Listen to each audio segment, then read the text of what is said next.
오늘 말씀 로마서 8장 1절을 먼저 보도록 하겠습니다. 8장 1절만.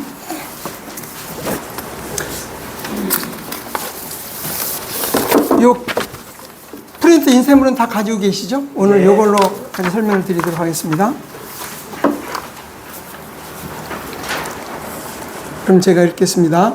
그러므로 이제 그리스도 예수 안에 있는 자들에게는 정죄함이 전혀 없나니 그들은 육신을 따라 살아가지 아니하고 다만 성령을 따라 살아가느니라. 예. 오늘은 이제 그리스도인은 무엇으로 사는가의 이제 세 번째 시간, 그리스도인의 삶의 기본 원리에 대해서 함께 나누도록 하겠습니다. 잠시 기도드리겠습니다. 살아계신 하나님 아버지, 우리를 그리스도의 보혈로 구속하셔서 주님 안에서 평강을 누리고 하늘의 소망을 가지고 살아가게 하심을 감사합니다. 우리가 이 땅에 살면서 하나님의 뜻 가운데 풍성하고 승리하는 삶을 살고자 원합니다. 그러나 때로 우리 육신이 그것을 방해하고 있습니다. 주님, 우리를 긍휼히 여겨주시고 성령으로 충만케 하셔서 능히 이기는 삶을 살 수 있도록 인도해 주시옵소서. 오늘 그리스도인의 삶의 기본 원리를 함께 배우고 익혀서 우리 삶 속에 체화되고 또 우리 손과 발로 그것이 입증되는 그런 삶이 될 수 있도록 인도해 주옵소서. 진리의 성령님께서 우리를 진리 가운데로 인도해 주시옵소서. 우리 주 예수 그리스도의 이름으로 기도하옵나이다. 아멘. 이제 그리스도는 무엇으로 사는가? 이제 3과까지 이제 오늘 하게 되는데요. 우선 오늘 이제 총론적인 얘기를 다시 한번 좀 드려야 될 것 같아요. 총론적인 얘기를. 지금 이 책에서 이제 다루고 있는 것이 이제 어쨌든 그리스도인의 삶인데요. 그러니까 약자를 일단 쓸게요. 그리스도인의 이제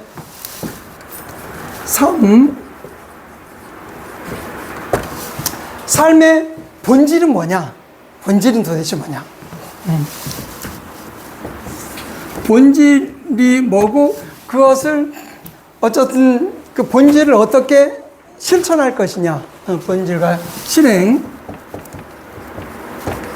이제 이것이 사실 그리스도인의 삶의 이제 기본인데, 그러면 이것을 위한 좀 더 구체적인 이제 얘기를 좀 다시 해보면요. 우리가 지금 복음을 들었잖아요. 복음을 듣고, 그 다음에 복음을 듣고 나면 이제,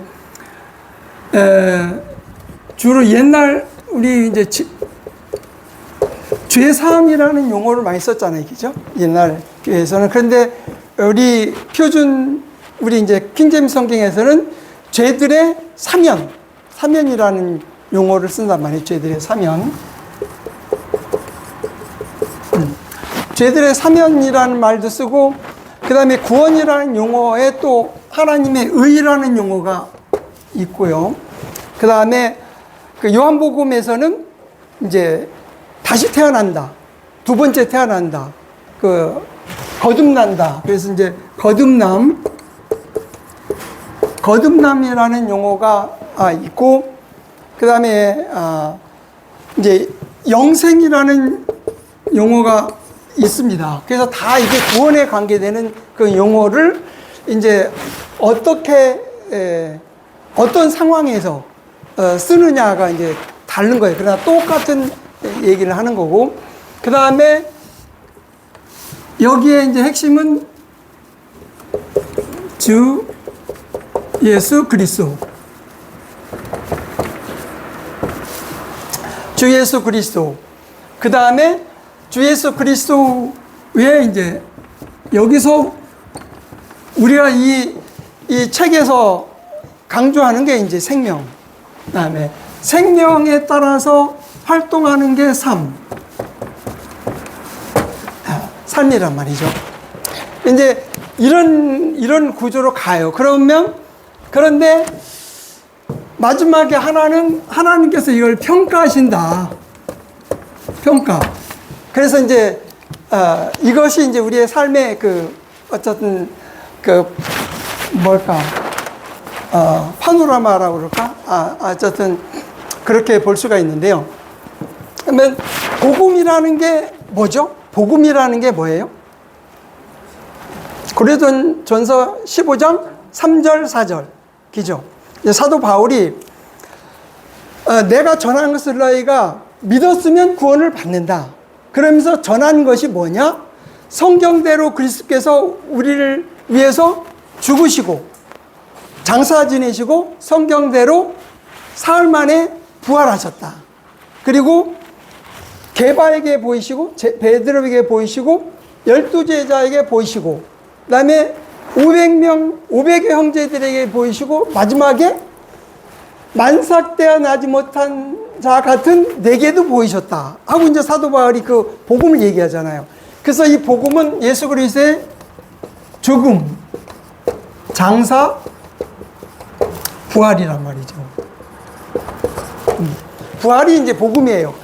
이것이 어떤 의미가 있는지, 왜 이것이 복음인 이유가 이것이 의미가 있다는 얘기죠. 의미가.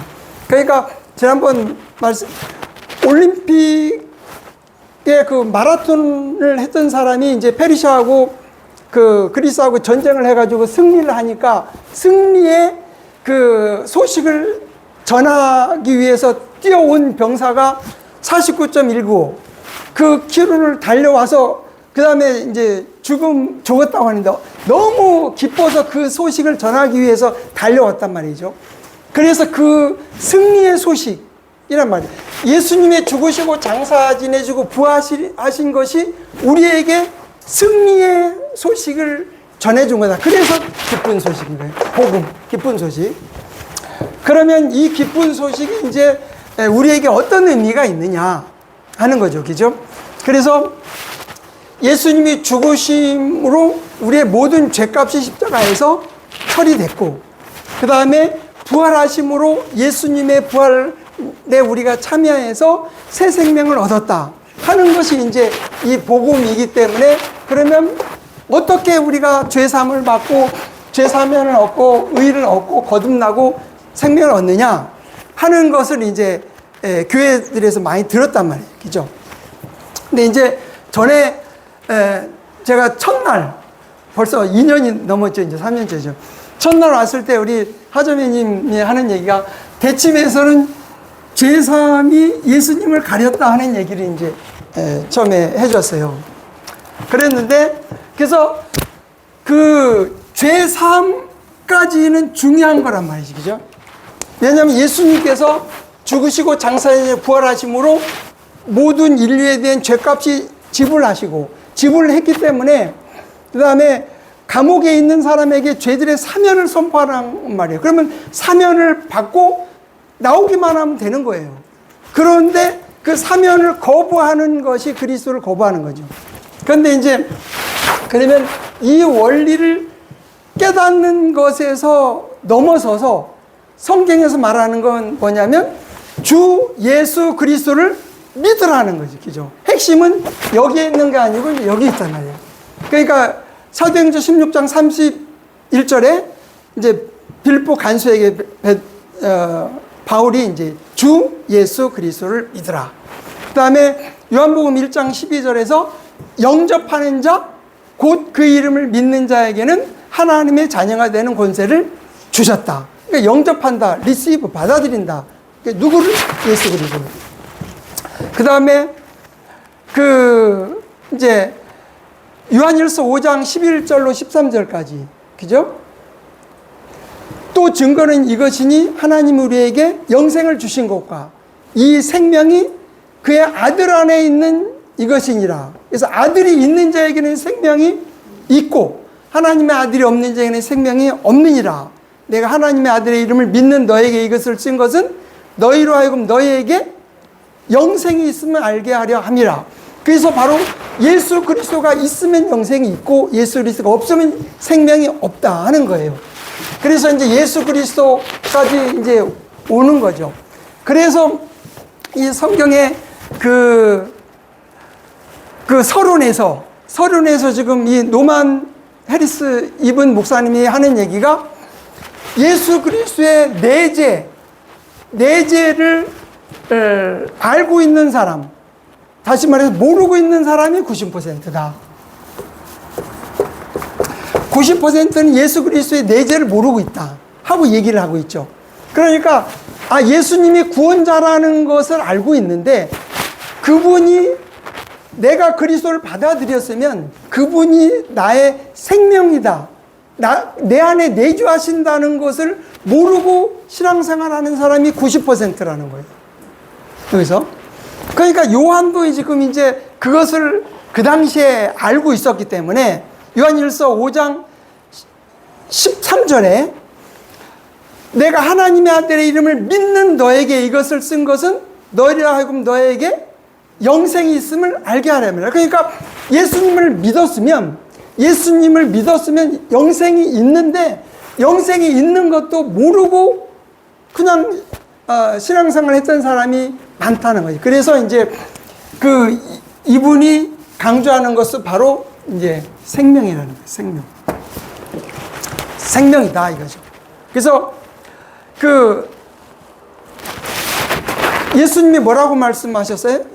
요한복음 16장에서 내가 곧 길이요 진리요 생명이다. 그래서 이게 바로 예수님이 길, 진리, 생명이라고 그랬어요. 예수님이 생명이라는 거예요. 예수님이 생명이다. 그러면 사실 우리가 잘 이해는 안 갈 수가 있어요. 그죠? 우리가 생명이 있어서 살아가고 있는데 예수님이 또 생명이다? 이것은 이해가지 않을 수 있는데 성경에서 왜 예수님, 우리가 생명이라고 그랬어요? 영혼 몸이 있는데 우리가 태어날 때부터 영은 죽어 있다. 죽어 있다는 의미는 하나님과의 관계가 끊어져 있다는 거죠. 왜냐하면 아담과 하와의 범죄로 인해서 끊어져 있어서 혼으로 살아가야 한다. 혼으로 살아가서 영도 혼의 지배를 받는 상태고, 근데 이제 여기에 육신이 우리 몸 안에 있어서 이 혼이 영의 지배를 받지 않고 육신의 지배를 받아 있는 이런 상태. 이런 상태가 이제 대부분의 사람들이고, 영이 죽어 있었는데 예수 그리스도를 받아들임으로 이 생명이 우리 안에 들어와서 영이 살아있다는 거죠. 그래서 그때부터 그리스도인이라고 칭하게 된단 말이에요. 그러면서 이제 예수 그리스도를 영접하기 때문에 우리 영 안에 예수 그리스도하고 연합되어 있다는 거예요. 연합되어 있다. 우리 영이 살면서 동시에 우리 옛사람은 죽고 우리 영이 살면서 그리스도와 연합되어 있는 것이 그리스도인이다 이거죠. 그래서 이걸 그리스도인의 정체성이라는, 그리스도인의 정체성이 뭐냐? 바로 예수님이 우리 안에 계셔서 우리의 영이 살고 예수 그리스도의 생명으로 살아가는 삶이다. 그래서 지금 우리가 이제 이 책에서 다루고 있는 부분이 13과까지 있다고 그랬잖아요. 대학교 강의가 13주, 준이 13주 정도 맞지? 그럴 거예요. 요새 이게 거의 이제 포맷으로 돼 있어. 그래서 13주이면 13주에서 이제 1과에서 3과까지가 생명에 관한 부분이 있어요. 생명에 관한 부분이에요. 그래서 이것이 본질이다. 그리스도인 삶의 본질이다. 그러면 본질을 깨달았으면 그 다음에 삶이 나와야 될 거 아니에요. 이것이 4과에서부터 이제 13과까지. 그러면 이 본질을 어떻게 삶으로 나타낼 것인가를 다양하게 이제 설명하고 있는 거예요. 그러니까 굉장히 중요한 거죠. 이 본질이 설명돼야지. 여기까지만 알고 있어가지고는 실천이 안 되기 때문에 사도 바울이 여러 가지 측면으로 얘기를 해주잖아요. 여러 가지 측면. 몸이다, 결혼했다, 여기에서 이제 뭐 포도나무 가지 이런 비유도 들었지만, 그래서 여러 가지 형태의 우리의 삶을 이제 어떻게 살아야 되는지를 설명하고 있단 말이죠. 그런데 이제 궁극적으로는 도대체 그러면 왜 이런 삶을 우리가 살아야 돼? 그럴 수 있죠. 왜 이런 삶을 살아야 되는데, 그죠? 우리가 자유롭게 내 마음대로 살고 싶은데 왜 이런 삶을 살아야 되냐? 결국은 평가를 받기 때문이라는 것이 하나의 이유죠. 다 이유일 수는 없어요.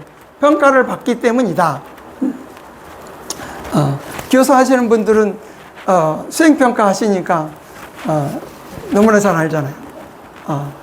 그러니까 그 학생들이 선생님께 좋은 평가를 받기 위해서 열심히 노력을 하는 것처럼 하나님 앞에서 평가를 받아야 된다는 거예요. 평가를 받기 때문에 그 중에서 하나는 우리가 이제 이런 삶을 살아야 된다. 물론 여러 가지 원인이 있죠. 그래서 그러면 그리스도인은 무엇으로 사는가라고 돼 있잖아요. 무엇으로 사는가? 무엇으로 사는가? 무엇으로 사느냐? 무엇으로 사느냐? 무엇으로 살아요? 생명으로 산다. 그럼 뭐 어떻게 살아요?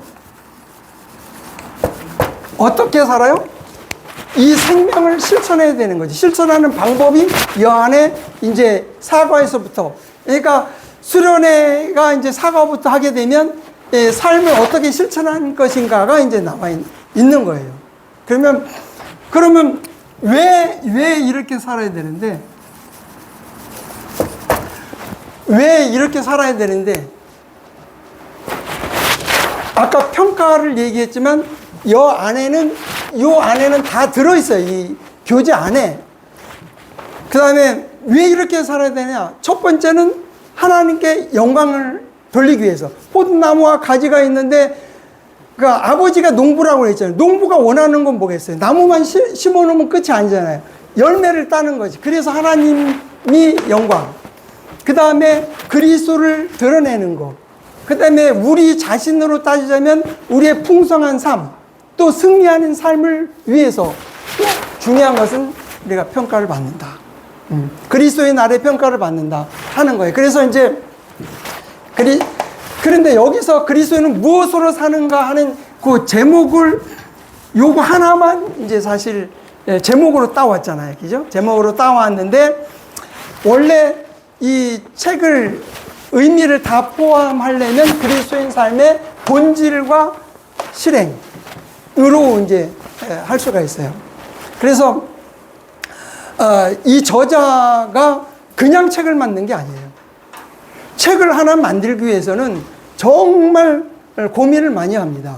그 다음에 체계가 있어야 되고, 논리적인 체계가 있어야 되고, 그 다음에 무엇을 어떻게, 왜라는 것이 항상 들어가 있어야 돼요. 이 책 안에는. 그렇게 하지 사람을 설득할 수 있고 동기부여가 되잖아요. 동기부여가 없이 이런 삶을 살 수가 없단 말이에요. 그래서 이 그리스도인의 삶의 본질과 실행에 대해서 다루고 있는 이 책이 굉장히 중요한 책이다 하고 생각을 하시고, 이번 이제 여름을 이제 말씀으로 불태워보자. 불태워보자. 이 정말 일반 교회들에서 그냥 기복적인 신앙에서 또는 신비적인 그런 신앙생활을 하는 사람들의 이 본질을 넘어서서 사는 사람이 너무 많아요. 그렇지만 우리는 궁극적으로 그리스도의 심판사 앞에서 우리의 삶을 평가받아야 되는 그런 입장에서는 올바른 방법으로 신앙생활을 해야 되지, 그렇지 않으면 꽝이다 이거죠. 하나님 앞에서 꽝이면은 우리의 삶은 헛되게 사는 거예요. 기잖아요. 그래서 이제 우리가 최근에 이제 말씀도 읽고 또 올려주시고 하는 것이 너무 감격스러워요. 저도 다 읽어보거든요. 그러니까 이제 그러면서 함께 공감을 하고 있는데, 어쨌든 이제 우리의 삶이 나아져야 되겠잖아요. 그래서 그리스도 삶의 본질과 실행. 그러면 그러면 여기서 지금 이제 이래요. 사실 그 CCC나 내비게이터나 우리 이제 성서침례교회나 이런데 이제 복음에 아주 집중되어 있고, 물론 여기 대침이라는 데도 복음에 집중되어 있지만, 이런 곳에서는 항상 영접이라는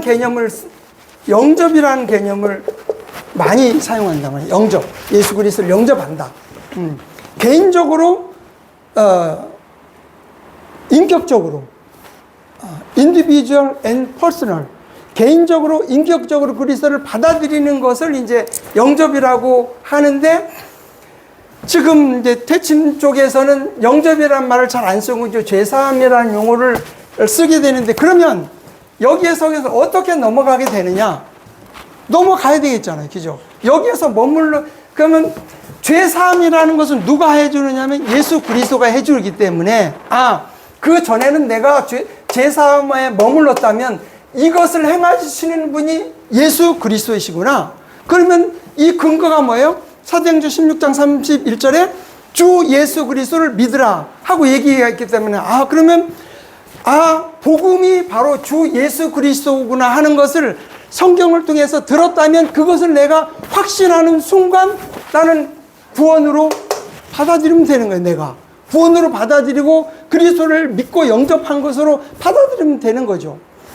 요 순간에 머물러 있었다면 그렇게 해야지. 그러면 옛날에 제사함원에 머물렀었는데 나는 예수님을 영접하는 방법으로 구원을 안 받았으니 나는 구원받지 않았나? 이렇게 생각하면은 그게 해결이 안 되잖아요. 그러면 이전의 삶은 정말 아무것도 아닌가? 나의 정체성이 문제가 생기는 거죠. 구원의 정체성이 문제가 생기면 신앙생활이 출발 안 되는 거예요. 그래서 여기를 그렇게 넘어가셔라. 그래서 만약에 여기에 이제 대침에 있던 분이라 할지라도 죄사함에 머물러 있다 그러면, 내가 어느 순간 내 말이 아니고 하나의 말씀을 보니까 예수님이 구원자이시고 예수님이 믿으면 영생이 있다고 말씀하시는구나. 요한일서 5장 13절에 근거해서, 요한복음 1장 12절의 말씀에 근거해서, 사도행전 16장 31절의 말씀에 근거해서 나는 예수 그리스도를 받아들이고 구원의 확신을 가지면 그때부터 구원받은 것이고 구원의 그리스도의 삶이 시작된단 말이죠. 그러면 여기에서 대침에 있다 할지라도 예수 그리스도로 안 넘어가신 분 손 들어보세요. 예수 그리스도까지 안 넘어가신 분 있으세요? 없죠. 그러면 다시 예수 그리스도까지 넘어가신 분 한번 간증의 표시로 손 한번 들어보세요. 예수 그리스도까지 넘어가신 분. 다 넘어가신 거예요? 예, 그렇죠. 그럼 이제 넘어가셨으니까, 그래서 이게 그리스도인의 삶은 여기서부터 출발하고, 그 다음에 이분이 이제 이걸 생명이 있다. 제가 이제 수영 얘기를 자주 하잖아요. 저는 이제 여기 기초부터 초급, 이제 중급으로 올라왔거든요. 열심히 노력을 해서 올라왔어요. 그러니까 가만히 이것을 이제 생각해 보니까 저도 뭔가 이제 좀 알고 좀 이렇게 이제 익숙해지는 거, 내 자신을 평가해 가지고 좀 좋아지는 모습이 보여지는 것이 스스로 기쁨이 있잖아요. 그것도 영적인 것도 마찬가지란 말이에요. 내가 말씀을 듣고 성장하는 내 모습을 보면서 스스로 기쁨이 있잖아요. 그죠? 그러니까 조금씩 나아진다는 것은 생명이 활동한다는 거잖아요. 생명이 활동한다는 거예요. 영적인 의미도 마찬가지란 말이에요. 그리스도가 내 안에서 생명으로 활동하는 것이 나타나는 거란 말이에요. 근데 그동안에는 어떻게 살았냐?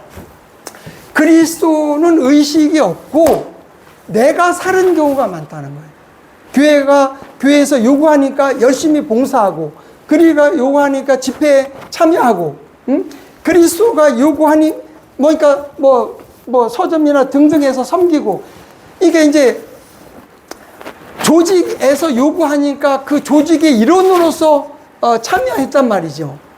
그런 게 아니고 이제 모든 것이 그리스도와 연관돼야 된다는 거예요. 왜냐하면 육체적인 생명을 통해서 생명이 나타나는 것처럼 그리스도인의 삶이라는 것은 그리스도가 나타나는 삶이란 말이에요. 그리스도가 나타나는 삶이니까 그리스도가 생명이 돼야 되죠. 왜냐하면 고린도 후서 5장 17절, 누구든지 그리스도 안에 있으면 새로운 창조물인 거잖아요. 새로운 창조물. 그죠? 새로운 창조물이니까 새로운 창조물이 나타나야 될 거 아니에요. 새로운 창조물이 나타나. 그러면 옛사람은 죽었다고 그러는데 자꾸 옛사람이 나타날 수는 아니잖아요. 옛사람이 나타나면 안 된다는 거죠. 이미 하나님께서는 그 처리해 놓으셨는데 자꾸 옛사람에 매여 있고 옛사람의 삶이 살면 안 된다. 이제 생명이 나타나야 된다 하는 거예요. 그래서 이제 오늘 그 말씀처럼 그러므로 그리스도 예수 안에 있는 자에게는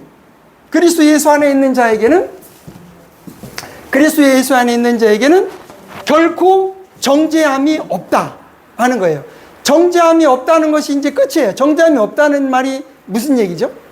정죄함이 없다는 말은 정죄라는 건 죄를 죄인이라고 판결을 하게 되면 그 다음에는 형벌을 받아야 돼요. 그 형벌이 뭐예요? 지옥인 거예요. 불호수에 들어가는 게 형벌이에요. 그런데 그리스도 예수 안에 있으면 정죄함이 없다는 것은 죄의 형벌, 불호수의 지옥에 들어가지 않는다는 것이 하나님이 선언하신 거죠. 그러면 그리스도 예수 안에 있는 자에게는 정죄함이 없기 때문에 육신을 따라 살지 아니하고 성령을 따라 살아간다 하는 거죠. 그러면 그리스도 안에 있는 사람의 생활 방식이 뭐냐? 이제 육신이 아니고 성령을 따라서 살아간다 하는 것이 이제 사도 바울의 그 승리의 선포라는 거죠.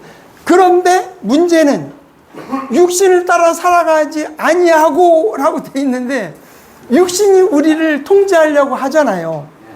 통제하려고 하다 보니 결국 우리 갈등이 있는 거잖아요. 그래서 그리스도인의 삶을 성화의 과정이라고 부른다. 성화의 과정. 그래서 이제 그 육신과의 싸우는 과정이 이제 그리스도인의 삶의 과정이라고도 할 수가 있다는 거죠. 그래서 그 과정 속에서 있는데 그럼 어떻게 육신을 싸우고 이길 거냐? 그러면 다시 자꾸 여기로 돌아가야 되는 거예요. 여기로 돌아가야지 육신으로 돌아가서는 안 된다 하는 거죠. 그러면 육신이 우리를 자꾸 지배하고 하려고 한단 말이에요. 그래서 이제 오늘은 이제 이 그리스도인의 삶의 기본 원리, 이제 책에서는 뭐라고 되어 있냐면 이제 인생의 기본 원리라고 되어 있는데 인생의 기본 원리란 말도 맞지만 인생이 사실 이제 삶을 말하기 때문에 그 다음에 삶의 기본 원리라고 하는 것이 좀 더 이제 나을 것 같아요. 삶의 기본 원리라고 하는데 이 부분은 로마서를 다루고 있어요. 로마서 우리가 지금 그 6장, 7장, 8장, 그 다음에 12장, 13장, 14장을 다루었잖아요. 그때 어렵게 저도 어렵게 설명드렸던 것 같고 여러분도 아마 처음 듣는 분도 많아서 어려웠을 거예요.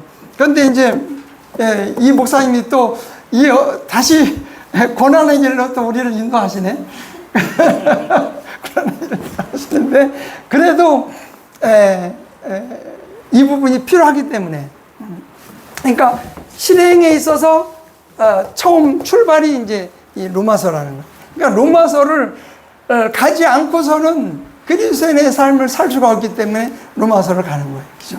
근데 이제 지금 이 책을 가지고 설명을 드리면 좋겠는데 지금 이제 시간이 어떨지 몰라서 이 요약을 한 것을 가지고 설명을 드릴게요. 이 책에 있는 용어를 거의 썼기 때문에 이 설명을 듣고 이 책을 다시 읽어보시면 이제 좀 더 이해가 빠르실 거예요. 이제 책을 가지고 이 교환을 가지고 설명을 드리겠습니다. 교환을 보세요. 1. 로마서 그리스도인의 필독서다. 로마서는 성경의 핵심입니다. 기독교 믿음의 기본 교리뿐 아니라 삶의 참된 기본 원리를 설명해 줍니다. 기독교 기본 교리라는 게 뭐예요? 사람은 죄인이고 어떻게 구원받고 그 다음에 하나님은 누구시고 예수 그리스도는 누구시고 성령은 누구고, 그러니까 우리는 어떻게 구원받느냐, 그 다음에 그런 이제 천사, 또 죄는 어디서 왔는지, 이런 것을 이제 말하는 것이 이제 교리이고요. 이 기본 원리는 그 교리에 맞는 이제 실천사항이라고 할 수가 있겠죠. 실천사항에 대해서 나와 있다. 로마서에서 하나님께서 제시하시는 우리의 삶에 대한 기본 원리는 오직 이제 사람이 두 번째 출생에 의해서만 어디에 그리스도 안에 들어오게 된다. 두 번째 출생이 중요하다. 그리스도 안에 들어온다. 그래서 그리스도 안이라는 것이 이제 오늘 핵심적인 내용이에요. 그리스도 안. 그 다음에 그분 안에 자리를 잡게 된다는 거지. 그리스도 안에 들어오면 그분 안에 자리를 잡게 되고, 그리하여 그분의 생명으로 살아간다 하는 것이 이제 로마서의 전체 얘기다. 아주 뭐 한 문장으로 표현되어 있잖아요. 그죠? 그러면 그리스도 안에 들어온다 하는 것이 이제 핵심이라고 했는데, 이게 일과의 내용이잖아요. 그리스도 안이라는 게. 그러면 그리스도 안이라는 것을 좀 이제 2주 동안 좀 생각을 해 보셨죠? 그러면 우리가 창세기, 출애굽기를 이렇게 공부하고, 성경 읽기 하고 있잖아요.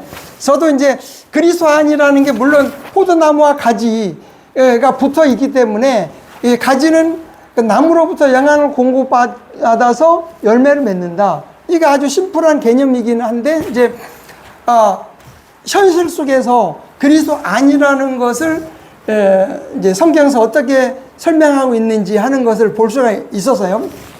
그래서 이제 하나님께서 이삭에게 뭐라고 말씀하시냐면, 아브라함은 그 이집트 땅에 갔잖아요. 하나님께 묻지도 않고 갔단 말이에요. 그래서 결국 사라를 이제 누이라고 속여가지고 뭐 하나님의 은혜로 이제 나오긴 했는데, 그런데 이삭에게는 뭐라고 그러냐면 이집트로 가지 말라. 기근이 똑같은 기근의 상황인데 이집트로 가지 말라. 내가 너에게 분부한 땅에 머물러라. 이것이 그리스도 안에 거하는 거예요. 그러니까 이삭은 이집트에 안 갔잖아요. 그래서 그 안에 머물러 있다 보니까 결국 우물 파면서 이제 지내기는 했지만, 하나님의 복을 아브라함에게 준 그 복을 누리면서 살았어요. 그래서 예전에 이제 엄상철 형제님이 나 이삭같이 살았으면 좋겠다는 얘기를 했어요. 고생 안 하고 아버지가 지금 누려놓은 거 그냥 마련해 놓은 거 그냥 내가 누리면서 살았으면 좋겠다. 근데 이제 사실 그랬으면 좋겠죠. 근데 하나님은 이삭을 넘어서 야곱에 가니까 이건 또 아니네. 이삭도 엄청난 부자인데 결국은 자기 욕심으로 인해서 이제 형과 갈등 빚고 이제 바탄 아람으로 갔잖아요. 근데 하나님은 그렇게 가만히 안주하는 삶을 원하시지 않는 것 같아요. 안주하게 되면 꼭 뭔가 이제 누구에게 틈을 준단 말이에요. 사탄에게 틈을 주고 세상에 틈을 줘서 이제 실패할 소지가 있기 때문에 이제 야곱에게는 이제 이런 시련을 통해서 하나님을 경험하도록. 근데 이제 야곱에게는 이제 그럼 주님 안에 거하는 것이 어떻게 되어 있냐면, 지금 그 베델에 야곱이 도망가면서 베델에서 꿈을 꿨잖아요. 그러면서 돌아오게 하나님께서 나를 돌봐주시면 내가 이곳에 하나님의 집을 짓겠다고 베델이라고 했단 말이죠. 근데 이제 20년 동안 타향살이를 하고 그 다음에 많은 부와 자녀들과 이제 아내들을 얻어가지고 이제 오려고 하는 참이잖아요. 그러니까 이제 하나님께서 이제 거기에 바탄아람에 있는 동안 야곱에게 나는 베델의 하나님이라고 계시해 주셨다면, 하나님께서 베델의 하나님이다 하는 것은 베델에서 내가 나한테 약속한 것을 지켜라. 거기서 머물라고 하는 말씀이잖아요. 그런데 야곱이 이제 전 라반하고 이제 막 이제 다투고 화해를 하고 나서 베델로 바로 갔으면 좋은데 숫곳으로 가고 마하나임으로 가고 세겜으로 가고 세겜에서 한 10년 머물고 아니 왜 이게 베델에 하나님으로 계시했는데 베델로 안 가고 이게 세겜에 머물렀단 말이에요. 그러니까 결국 세겜에 머문 결과가 뭐가 됐어요? 딸 디나 사건을 통해서 굉장히 그 수치가 겪게 되고, 그 다음에 그 시몬과 레위가 그 할례를 빌미로 삼아가지고 남자들을 다 죽이는 그 큰 이제 악을 범하게 되니까 이제 야곱이 그 주위의 민족들이 그 속임수를 썼다고 해서 자기 몇 명 되지도 않는 사람을 쳐들어오게 되면 우린 다 망한다, 죽게 된다, 그런 상황이 됐잖아요. 그러니까 이제 하나님께서 베델로 올라가라. 왜 베델로 올라가지 않고 세겜에 머물러냐. 그러니까 이제 야곱이 그때서야 뉘우치고, 그 다음에 종들, 사람들이 있는 귀고리 이런 거 다 이제 받아서, 그러니까 이런 것이 아마 다른 이방신을 섬기는 하나의 증거가 됐기 때문에 다 해서 받아가지고 나무 화가지고 버리고, 그 다음에 몸을 정결하게 해서 베델에 올라갔잖아요. 그죠? 그러니까 그리스도 안에 머문다는 것은 결국 하나님의 보호 아래에 있어야 되는데 자꾸 베델로 머무르지 않고 자꾸 세겜에 머무르고 싶다는 거죠. 잘 모르겠어요.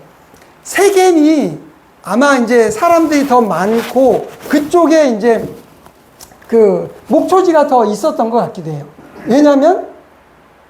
왜냐하면 지금 야곱의 10아들이 지금 양을 치러 가다가 어디까지 갔어요? 세겜까지 갔잖아요. 세겜까지 가서 이제 요셉의 막내 11째 아들 요셉이 아버지 심부름으로 결국 세겜까지 갔단 말이에요. 그런 거 보면 세겜이 목초지가 좀 더 있었던 것 같아요. 그러니까 결국 하나님은 베델에 머물면 그곳에 목초지가 더 있게 해주실 수도 있잖아요. 거기를 약속하니. 그런데 결국 인간적인 생각으로 세겜에 머물다 보니, 그러니까 이제 나무와 가지는 무생물이기 때문에 의지가 없어도 나무에 붙어 있잖아요. 그런데 우리의 사람은 의지가 있다 보니 하나님이 여기에 머물러라. 이삭은 네 하고 머물렀는데 이 야곱은 워낙 이게 이제 개성이 뚜렷해가지고 그 다음에 고집이 세고 자기 생각이 여전히 차이 있다 보니까 이게 이제 자기 생각이 이제 더 안 깨졌어요. 안 깨져가지고. 그러니까 그 약복강에서 천사하고 씨름하면서 그 자아가 깨졌는데도 불구하고 여전히 조금 남아있다 보니, 그죠? 이러다 보니 결국은 이제, 실패를 경험한 다음에야, 다시 베델, 하나님 안에, 그리스도 안에 머무는, 그래서 그리스도 안에 머문다는 것, 굉장히 중요한 거죠. 우리 출애굽기 최근에 읽잖아요. 그러면 그 이스라엘 민족이 있었던 곳은 안전했는데, 그 다음에 하나님 밖에 있는 것은 재앙이 있었잖아요. 그러면 결국 그 안에 머물면 안전하단 말이에요. 그 안에 머물면 안전하다. 그죠? 그래서 만약에 마지막에 이제 내일은 이제 그 유월절 어린 양의 피 뿌리는 것을 통해서 이제 완전히 구속의 의미가 더 확실해지는데요. 그러니까 결국 하나님께서 우리에게 요구하시는 것은 이제 그리스도 아니라는 거예요. 그리스도 아니다. 그리스도 아니다. 그래서 성경에서 계시해 주는 것은 그리스도 안에 있느냐 없느냐. 그래서 이제 이 로마서가 우리가 가르쳐 주는 것이 바로 그리스도 안에 있느냐 아담 안에 있느냐 하는 것을 이제 그것을 얘기를 하고 있어요. 한번 이제 2번 보면요. 안이란 정체성을 의미합니다. 정체성이라는 말 우리가 일상생활에서는 잘 안 쓰잖아요. 정체성이 뭐예요? 정체성. 여러분이 동사무소에 가면 그 직원 여러분을 알아볼 수 없잖아요. 그러면 동사무소 직원이 여러분에게 뭘 요구하죠? 신분증을 요구하잖아요. 그래서 아이디 카드잖아요. 신분증. 그게 아이덴티티, 그게 정체성이에요. 그분은 신분증을 제시하면 신분증에 있는 얼굴과 내 얼굴을 보면서 비교하면서 아, 동일인이구나. 그러면 그분의 요청을 해결해 주잖아요. 그게 신분증이란 말이에요. 그러면 하나님 이제 좀 더 만약 우리가 하나님 앞에 섰어요. 우리가 전폭에서 질문하듯이 당신이 오늘 밤 죽어서 하나님 앞에 섰는데 하나님께서 내가 너를 나의 천국에 들여보낼 이유가 무엇이냐고 하나님께서 당신에게 물으신다면 당신은 뭐라고 대답하시겠습니까? 하는 질문에 나는 예수님 신분증이 있습니다. 그 신분증이 있으면 통과하는 거죠. 아니, 그런데 그 신분증이 없으면 통과를 못 하는 거죠. 신분증. 그래서 나의 아이덴티티가 뭐냐? 나의 정체성은 뭐냐? 예수 그리스도라는 것이 정체성. 그래서 이제 이분은 정체성이라는 걸로 로마서 1장에서 8장까지를 설명하고 있는데 굉장히 아주 똑똑한 분 같아요. 그러니까 이제 이게 로마서라는 게 너무 유명한 책이다 보니까 각자 이제 성경 교사들이 자기의 어떤 틀로 본인이 이해한 틀로 성경을 구조화하는 거예요. 구조하게 되면 그것이 머릿속에 있잖아요. 그러면 어느 순간에든지 그것을 자기가 구조한 것을 설명할 수 있는 거죠. 그러니까 많은 성경 교사들이 자기가 깨닫는 것으로 성경을 구조화해서 얘기를 하게 된다면, 설득을 한단 말이에요, 듣는 사람들에게. 그러니까 이제 이분도, 노만 해리스, 이분도 정체성이라는 개념으로 설명하고 있는데, 그래서 그것을, 아담 안과 그리스도 안이다 하는 것을 통해서 정체성이라는 용어로 그것을 이제 설명하고 있는데, 보면요. 지금 아담 안, 또 그리스도 안, 그 다음에 1번 보면 모든 사람이 죄, 정죄, 죽음에 관하여 아담과 동일한 정체성을 갖습니다. 이것이 로마서 1장 1절부터 3장 20절까지다. 그러니까 이 부분은 모든 사람이 죄인이라는 거죠. 그러니까 아담이 범죄함으로 말미암아 모든 사람의 죄가 죄인이 됐고 그 죄로 인해서 정죄를 받게 되고 그 다음에 죽음을 임한다. 육체적인 죽음을 당한다 하는 것이 아담 안에 있는 그 정체성이라는 거죠. 아담 안에 있는 거. 그러니까 아담이 죄를 지었는데 아담의 후손인 우리도 동일한 정체성을 가진다. 동일하게 아담과 동일시된다 하는 뜻이에요. 동일시된다. 그 다음에 그리스도 안이라는 걸로 이제 그 이후 설명을 하고 있는데 이건 잘 들어보세요. 그리스도는 육체를 입으시고 우리와 같은 정체성을 가지셨습니다. 그것이 로마서 3장 21절로 5장 21절까지다 하는 거예요. 그러니까 지금 전에 누가 이제 예화를 들을 때 개미가 이제 막 물이 내려오는데 자기네끼리 열심히 일을 하고 있는데 가만 냅두면 물에 다 씻겨갈 것 같은데 얘기를 하려도 언어가 통하지 않잖아요. 내가 개미가 돼서 개미에게 얘기를 하면 되는데 통하지 않으니까 결국은 그래서 예수 그리스도가 사람이 되신 이유가 바로 그것이구나 하는 것을 그 개미를 통해서 알았다는 그런 예화를 이제 아마 이제 누군가가 쓰셨는데 바로 그거예요. 그래서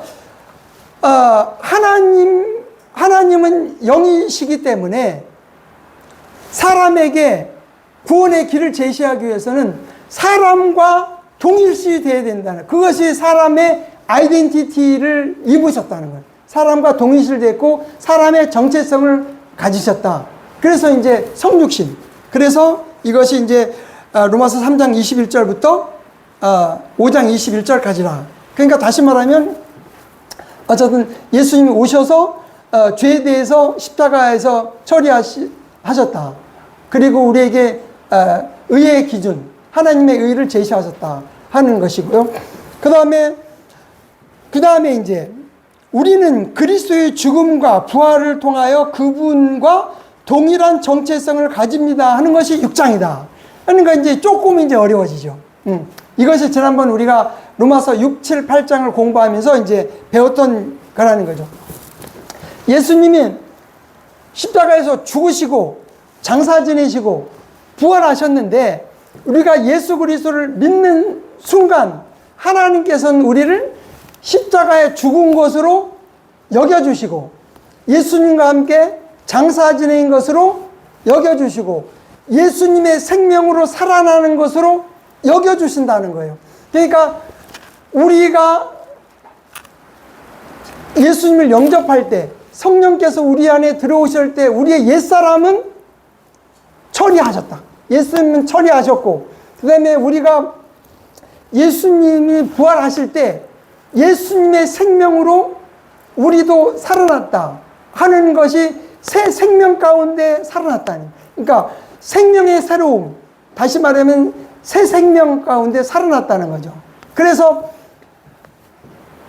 하나님께서 이걸 우리의 신분적으로 그렇게 해주셨다 하는 거예요. 그래서 이것이 우리가 그리스도와 동일시된다. 그리스도의 정체성 안에 들어갔다 하는 것을 얘기하는 거예요. 그러면 그 다음 단계가 이제 우리의 삶에 관한 부분인데, 그리고 그리스도는 우리의 삶에 임재하심으로 우리의 현재 삶에서 그분의 정체성을 반영한다. 이게 무슨 말이에요? 이제 그리스도가 생명이 되셔서 생명이 삶으로 나타나면 누구의 삶이 나타난다는 거예요? 그리스도가 나타난다는 거예요. 그것이 그리스도의 삶이라는 걸 얘기하는 거예요. 그죠? 그러니까 그리스도인의 삶은 내가 살기는 사는데 내가 사는 것이 아니고 그리스도에 산다. 이게 이해할 수 없는 것 같지만 이해할 수 있는 거다. 내가 걸어가도 주님의 인도하심을 받으면 주님께서 사시는 거고, 주님과 상관없이 가면 내가 사는 거고. 아주 이건 뭐예요? 생각의 차이잖아요. 생각의 차이인 거예요. 이건 생각의 차이. 그러면 그래서 결국 나를 통해서 그리스도의 정체성을 나타내는 것이 이제 로마서 8장의 얘기다 하는 것을, 그래서 요 2번은 로마서 1장 1절부터 8장까지 전체의 개요를 정체성이라는 개념으로 이게 이제 개념화한 거예요. 그러면 그것을 이제 아담한 그리스도 안에서의 그리스도께서 인간의 정체성을 입으시고 우리가 그리스도의 정체성에 참여하고 또 그리스도께서 우리 안에서 자기의 정체성을 드러난다는 것이 어떤 의미인지를 좀 더 구체적으로 여기서 설명하고 있는 거예요. 이제 뭐 개념은 잡히시죠? 그러면 3번 아담이 인류를 망쳤다. 아담은 인류의 조상이자 대표입니다. 아담은 죄를 지어 창조주 밖에 있었고 인류는 퇴보하여 도덕성이 붕괴하였습니다. 그것이 이제 로마서 1장 8절부터 32절 그 죄를 이제 언급하고 있잖아요. 그 다음에 인간은 완전히 망가져 버렸습니다. 그것이 이제 로마서 3장 이제 9절부터 10절 온 세상이 하나님 앞에 유죄가 되어 모든 사람이 구원받을 필요가 있게 되었습니다. 결국 그 구원의 필요성이 이제 로마서 1장 1절부터 3장 20절까지라는 얘기예요. 그래서 우리 모두가 의로우신 하나님에 의해서 반드시 정죄하셔야만, 정죄받아야만 하는 혈통으로 태어났다. 하나님이 의라고 하는 것에, 의라는 것은, 그 의로우시다는 것은 그 정죄, 심판의 개념이 있어요. 하나님의 의에 도달하지 못하면 인간이 재판, 심판을 받아야 되는 그런 개념이 있고, 우리가 그리스도의 의를 받았기 때문에 하나님의 의를 만족시켜서 심판에서 벗어난다는 개념, 두 가지 큰 개념이 있죠. 그래서 이제 4번. 하나님의 해결책. 그러니까 인간의 구원의 필요성, 의를 얻어야 된 필요성이 뭐예요?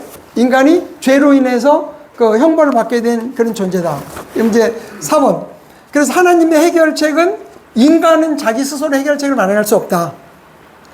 예수 그리스도께서 이제 사람이 되신 것이 해결책이다. 그래서 로마서 3장 21절부터 5장 21절까지다. 그리스도께서는 우리에게 닥칠 운명을 함께하기 위해서 오셨습니다. 우리의 운명은 뭐예요? 죽을 수밖에 없는 운명. 그러니까 결국 죽을 운명이잖아요. 육체적으로 죽고, 그 다음에 둘째 사망인 불과 유황으로 타는 호수에 들어갈 운명. 이 운명인데, 죄의 대가는 사망. 이 사망이라는 건 바로 육체적인 죽음, 또 영적인 죽음, 또 둘째 사망을 의미한다 그랬죠. 죽음으로 죽음의 권세를 이기시기 위해서 오셨다. 히브리서 2장 14절에 보면 죽음으로써 죽음의 권세를 깨뜨리기 위해서 오셨다. 그러니까 죽음의 권세가 뭐예요? 죽음의 권세. 그러니까 율법은 죄를 정죄하죠. 죄가 있으면 그 죄의 값을 받아야죠. 그 값은 사망이잖아요. 그러면 결국 그 죽음의 권세를 누가 붙잡고 있냐면 사탄이 붙잡고 있는데, 예수님 죽음으로써 죽음의 권세를 깨뜨리셨다는 것은 이제 더 이상 우리가 사탄 아래 있지 않고 그리스도 안에 있다면 죽음의 권세에서 해방되었다는 거죠. 해방되었다. 그래서 죽음의 권세를 이기신다면, 그래서 십자가는 사탄의 권세를 깨뜨린 곳이다. 죽음의 권세를 깨뜨리셔서 결국 그리스도 안으로 들어오면 그 다음에 안전하다 하는 거잖아요. 우리가 마땅히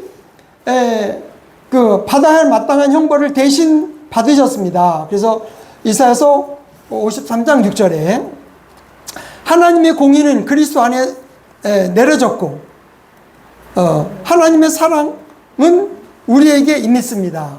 그래서 하나님의 성품은 얘기할 때 의로우시고, 거룩하시고 의로우시고 선하시고 참되신 것이 하나님의 성품을 총괄하는 것인데, 이 선하다는 의미에 사랑, 은혜, 자비, 이 신실, 이런 것이 다 들어있어요. 그래서 하나님의 공유적 속성, 인간의 공유적 속성이 4가지인데, 그것을 하나님의 속성을 두 개로 나눈다면 공의와 사랑이라는 거예요. 공의와 사랑. 그래서 하나님의 공의에 있어서는 모든 죄에 대해서 반드시 심판해야 된다는 것이고, 하나님의 사랑으로서는 무조건 수용해야 된다는 거고. 그러면 이게 딜레마잖아요. 그 딜레마를 그리스도의 십자가를 통해서 아들을 죽게 하심으로 하나님의 공의를 만족시키시고 우리를 사랑하시는 사랑을 보여주셨다. 그래서 십자가는 하나님의 공의와 사랑이 만난 곳이다. 그래서 이것을 사도 바울은 하나님의 지혜요 능력이다. 십자가는 하나님의 지혜요 능력이다. 사람으로서 해결할 수 없는 것을 하나님은 자기의 지혜로 이것을 해결해 주셨다. 그러면서 오 놀랍도다 하나님의 지혜요 하고 이제 사도 바울이 하나님을 찬양하고 있잖아요. 그죠? 그래서 하나님께서는 우리의 죄를 그리스도에게 전가시켰습니다. 그 다음에 하는 거죠. 그래서 하나님의 공의는 그리스도에 의해서 위에 내려졌고 하나님의 사랑은 우리에게 임했습니다. 우리는 예수 그리스도를 믿음으로 하나님에서 의롭다고 여겨졌습니다. 지난번 말씀드렸듯이 믿음으로 의롭게 되는 거죠. 그죠? 믿음으로. 누구를 믿음으로? 여기 이제 의를 구원이라는 것의 의, 로마서는 하나님의 의가 주제라고 그랬잖아요. 의를 얻는데, 믿음으로 의를 얻는데, 예수님 믿음으로 의를 얻는다는 것이 이해가 안 가죠. 그런데 지난번 말씀드렸듯이 그 매개 역할을 하신다는 거예요. 예수님은 사람으로서 또 하나님으로 이 땅에 오셔서 아버지를 믿고 아버지 하나님을 믿는 예수님의 믿음으로 아버지께 순종하셔서 하나님의 의를 완성하셨죠. 율법을 성취하셨단 말이에요. 성취하셔서 이제 하나님께서는 그리스도의 의만이 유일한 의로 인정하신다는 거죠. 하나님께서 인정하신 하나님의 의는 율법이 하나님의 의란 말이에요. 그런데 율법을 지켜서 하나님의 의를 얻을 육체가 한 사람도 없다. 죄는 없나, 의는 없나니 한 사람도 없다. 모든 사람이 죄를 범하여 하나님의 영광에 이르지 못했다. 그런데 하나님의 의인데 하나님 의와 동일한 게 뭐예요? 그리스도의 의예요. 그리스도가 마련해놓은 의.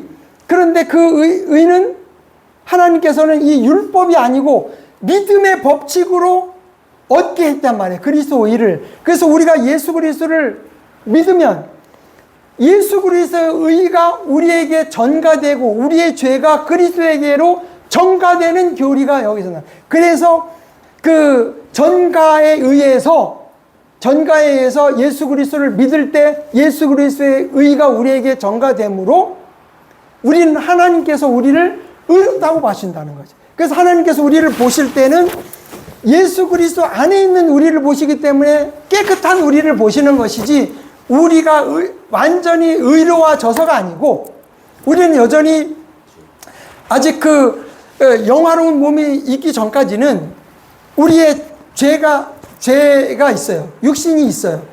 그렇지만 그리스도 안에 있다면 이런 것이 하나님께서 이걸로 우리를 보시는 게 아니고 그리스도를 보시기 때문에 우리는 의롭다 하는 거죠. 그래서 이제 그리스도 의가 우리에게 전가됐다. 전가 교리라는 게 그래서 기독교에서 굉장히 중요한 교리라. 전가됐다. 우리의 죄는 그리스도에게로, 그리스도의 의는 우리에게로. 그리스도의 의하고 하나님의 의는 동일한 건데 옛날에는 율법으로 의를 얻으려고 했는데 이건 불가능하기 때문에 하나님께서는 믿음의 법을 만들어서 예수님을 믿으면 그리스도의 의가 우리에게 전가되는 그 교리를 하나님께서 만들으셨다는 거죠. 놀랍잖아요. 예? 구약의 이 그 율법 하에 이 경륜이 은혜의 경륜으로 바뀌면서 믿음의 법칙으로 됐다는 거예요. 율법을 지키는 법칙이 아니고 은혜의 법칙으로 넘어간 것이 이제 하나님의 경륜. 그러니까 이 세대주의적인 관점으로 이 성경을 보지 않으면 하나님의 은혜, 그리스도에게서 행하신 것이 정확하게 깨달아지지 못하는 거예요. 놀라운 은혜입니다. 그죠? 그래서 이제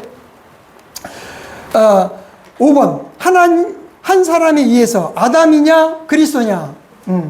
그러므로 한 사람의 범죄로 말미암아 심판이 모든 사람에게 임하여 정죄에 이른 것 같이 곧 한 사람의 의로 말미암아 값없는 선물이 모든 사람들을 위해 이처럼 임하여 생명의 층에 이르느니라. 여기 볼펜이 있으면 한번 동그라미 쳐보세요.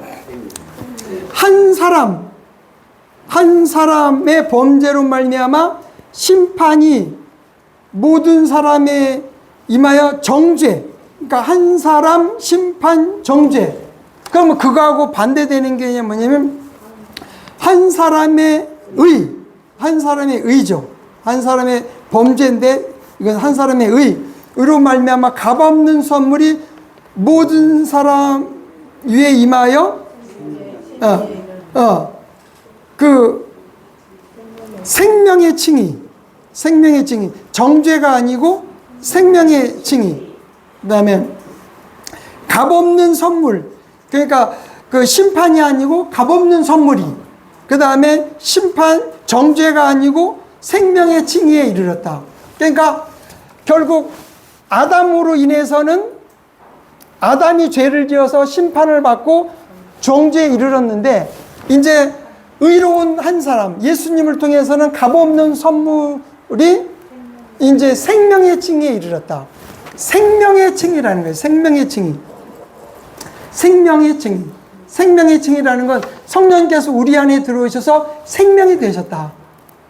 그리고 그분이 우리의 그 구원의 보장이 되시고 그것이 칭의의 근거가 된다 하는 거예요. 그래서 이제 6번, 우리는 그리스도의 죽음과 부활을 나누어 가진다는 것은 연합되어 있다는 거예요. 연합되어 있다. 그리스도의 죽음과 부활에 연합되어 있다. 동일시한다 하는 거예요.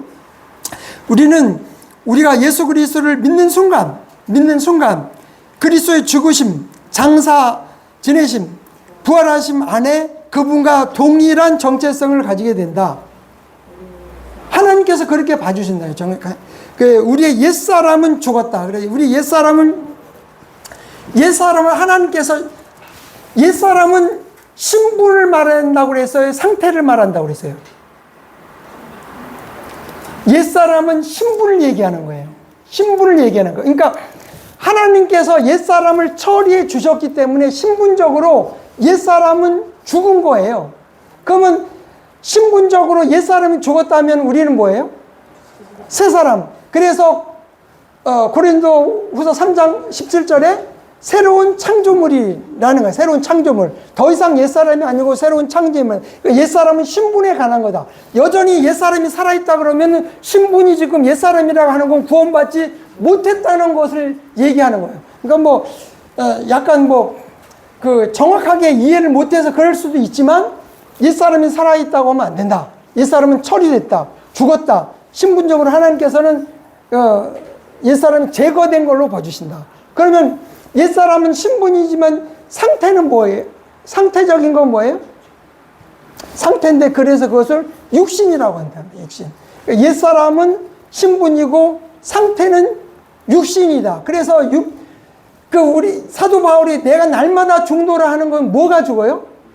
육신이 죽는 거예요. 옛사람이 죽는 게 아니고 옛사람은 이미 십자가에서 처리됐다. 이걸 분명히 해야지 우리의 정체성이 확실한 거예요. 나의 정체성은 옛사람이 아니고 새사람, 새로운 창조물, 그리스도가 나의 정체성이지 옛사람이 죽었다, 처리됐다 하는 거예요. 그래서 육신은 상태, 옛사람은 신분. 이건 분명히 이해를 하셔야 된다. 그래서 새 생명 가운데 살게 되었다. 아니, 새 생명 가운데. 그래서 이제 옛사람이 죽고 그리스도와 함께 살아났기 때문에 새 생명 가운데 살게 되었다. 로마서 6장 4절, 6장 6절. 우리가 많이 읽었었던 거죠. 그래서 로마서 6장 11절에서 하나님께서 너희 자신을 죄에게는 죽은 자로 간주하되 우리 주이신 예수 그리스도를 통해서 하나님께는 산 자로 간주하라. 하나님께서 그렇게 처리했기 때문에 죄는 누구하고 합작을 하는 거예요? 옛사람하고 합작을 하는데 옛사람이 죽었으니까 죄가 합작할 대상이 없잖아요. 그것이 신분이라는 거예요. 그것이 신분이라는 것이다. 그 다음에, 그래서 죄의 죽은 자로 간주하라. 이제 그렇게 신분에 맞게 살아라. 우리 주신 예수 그리스도 통해서 하나님께서는 이제 산자로 간주하라 하는 거죠. 그래서 여러분이 그리스도인이라면 하나님께서는 여러분이 그리스도와 함께 죽고 그리스도와 함께 일으켜진 것으로 보신다. 이건 내 상태를 가지고 자꾸 이렇게 하면 안 되는 거죠. 내 상태는 여전히 죄를 지을 수가 있고 육신에 의해서 실패할 수가 있지만 하나님의 관점에서 나를 보면 옛사람은 처리된 관점. 그래서 이것이 은혜라는 거예요. 그래서 믿음이라는 것이고, 그래서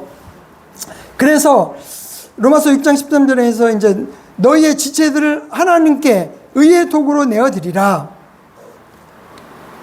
의의 도구가 됐다. 왜 의의 도구가 돼서? 새로운 창조물이기 때문에 그 새로운 창조물에 의해서 우리의 혼이 지배를 받게 되면 우리의 몸, 우리의 손과 발과 입이 그 새로운 창조물의 통제를 받게 될 거 아니에요. 그렇죠. 그래서 의의 도구가 된다 하는 말씀. 그래서 로마서 7장 14절에서 이제 너희도 그리스도의 몸으로 인하여, 그리스도의 몸으로 인하여는 무슨 뜻이에요? 예수님이 죽으시고 묻히시고 부활하심으로 인해서 우리와 동일하게 됐잖아요. 예수님의 죽으심에 동일하게 된 옛사람이 죽고 장사 지내시고 부활함으로 그리스도 생명으로 살아난 그 그리스도의 몸으로 인하여 율법의 죽은 자가 되었으니 이는 너희가 다르니 곧 죽은 자들로부터 일으켜진 그분과 혼이 나게 되도록 하려 하며 우리가 하나님께 열매를 내도록 하려 함이라. 이게 이제 지난번 중요한 교리라고 했잖아요. 아주 엄한 남편이 있으면 아내는 너무 힘들어. 남편이 너무 엄해서. 그래서 남편이 죽었으면 좋겠다 그러는데 그게 이제 율법이라는 거예요, 사도 바울이.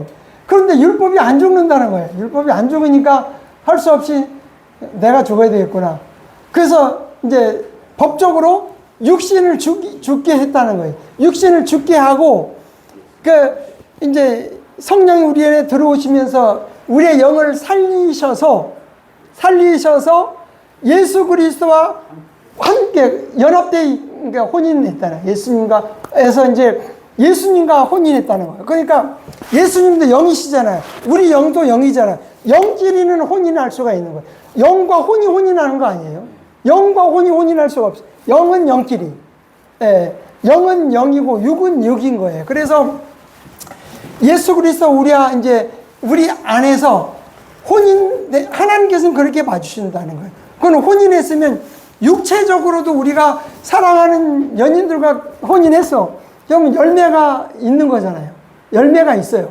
뭐 자녀들이 있고 그 안에서 풍성한 삶이 누려지는 열매가 있는 것처럼 그리스도가 혼인했으면 그리스도의 생명을 통해서 열매가 있다는 거예요. 열매. 그 열매가 여러 가지로 표현할 수 있는데 갈라디아서 2장 22절 23절 사랑, 기쁨, 화평, 오래 참음, 부드러움, 사람, 믿음, 온유, 절제 같은 열매가 우리에게 맺어진다는 것이 그 연합을 통해서 그리스도 생명으로 나타난다 하는 것을 이제 우리가 얘기하고 있는 거예요. 그래서 이제 죽음으로써 그리스도와 동일한 정체성을 지니고 생명으로 그리스도와 이제 연합하는 것이다 하는 거죠. 그러면 이제 7번. 그분의 임재는 우리의 정체성을 어떻게 바꾸는가? 그리스도는 우리의 삶으로 삶 속에서 사셔서 임재하심으로 우리의 삶에서 그분의 정체성을 드러내기를 원하신다. 결국은 내가 드러나기를 원하는 게 아니고 그리스도가 드러나기를 원하신다. 그러면 진리의 성령께서 오셔서 진리 가운데를 인도하시는데 성령이 하시는 일은 뭐라고 그랬어요? 예수님이? 누구를 증거한다고 그랬어요? 진리의 성령님이 증거하시는 것은 나를 증거한다고 그랬어요. 즉 예수님을 증거하는, 성령이 하시는 예수님을 증거해요. 그러니까 성령 집회를 한다, 붕괴한다고 하면서 나는 40일 금식 기도했다 뭐 이렇게 하면서 자기를 드러낸다고 하면 꽝인 거예요. 그건 하나님 앞에 보셔서 정말 이건 너무 유치하고 이건 인정할 수가 없는 거죠. 성령이라면은 그 안에서 그리스도가 나타나야 되는데 자기의 금식하고 뭐 은사, 병 고쳤다는 것이 나타난다면 이미 그것은 우리가 이제 분별할 수가 있죠. 이게 꽝이구나. 의로운 신구나. 이게 이제 참된 것이구나. 거짓이구나. 이게 알 수가 있단 말이에요. 그리스도가 드러나야 된다. 그래서 로마 8장에 그러므로 이제 그리스도 예수 안에 있는 자들에게 정죄함이 전혀 없나니 우리는 아담 안에 있지 않고 예수 그리스도에 연합하여 예수 그리스도 안에라는 새로운 위치에 놓여 있습니다. 나는 죄와 사망 안에 나를 통제하는 상태에서 벗어나 내 안에 계신 성령님의 통제와 권능 아래로 들어온 것입니다. 그 다음에 내게는 새로운 자원. 새로운 자원이 뭐예요? 성령님이 새로운 자원이에요. 그리스도가 새로운 자원이라는 말이죠. 자원이 내 안에 있으니까 그 자원을 활용해라는 거죠. 그리스도가 내 옷이 있는데 옷을 입어야 되는데 자꾸 내 옷을 입지 말고 그리스도의 옷을 자꾸 입으라고 그랬죠. 골로새서에서. 내 안에 살아계시는 그분이 임재입니다. 육신을 따라 살아가지 아니하고 성령을 따라 갈 때 그리스도의 구출의 주심이 실제적으로 나타나는 것이다. 그리스도께서 내 삶 속에서 나를 구출해 주신다. 그리스도께서 내 안에 사시는 것입니다. 로마서 8장 10절. 목적이 시작되면 이제 오후에 성경 구절은 오후에 한번 찾아볼게요. 그래서 8번 이제 이 좋은 것들이 다 사실이라고요? 진짜로? 예. 내 안에 거하라. 예. 이것은 그리스도 로마서 8장 1절이다. 내 안에 거하라는 것이 요한복음 15장 4절에 있는 거죠. 내 안에 거하라. 그러면 내가 너희 안에 거하리라. 예수님 말씀하셨는데 이것은 로마서 8장 10절이다. 로마서 8장 10절이 그리고 그리스도께서 너희 안에 계시면이 조건이 아니고 계시기 때문에 이런 뜻이에요. 계심으로 몸은 죄를 인하여 죽었으나 우리 몸은 아직 죽지는 않았잖아요. 이미 죽을 운명이잖아요. 그러나 성령은 의로 인하여 생명이 되시니라. 성령이 우리 안에 거하시면 그 성령이 우리의 보증이 되셔서 그리스도께서 오실 때 우리를 변화된 몸으로 만들어 주신다는 거예요. 그래서 그 성령은 의로 인하여 생명이 되신다. 우리 안에 생명이 되시면서 생명이 보증이 되시고 우리의 몸의 구속의 보증이 되신다. 성령께서 이제 그리스도께서 우리의 자원이심으로 성령께서 우리의 자원이심으로 우리는 정복자들보다 더 나은 자들이다. 이게죠. 이제 더 이상 정죄가 없고 성령의 인도하심 가운데서 승리할 수 있는 모든 자원이 우리 안에 있다. 그래서 이제 육신을 처리하는 부분에 있어서 이제 요 4에서 13절까지 요 13절은 결론이에요. 그리스도 안에 거하는 게 결론. 그래서 서로는 1장부터 3절, 4장부터 12절까지는 본론, 13절이 결론. 그래서 이제 결론까지 잘 이르기를 바랍니다. 오늘도 죄송합니다. 조금 이제 네, 그래서 잠깐 우리 기도하도록 하겠습니다. 이제 정말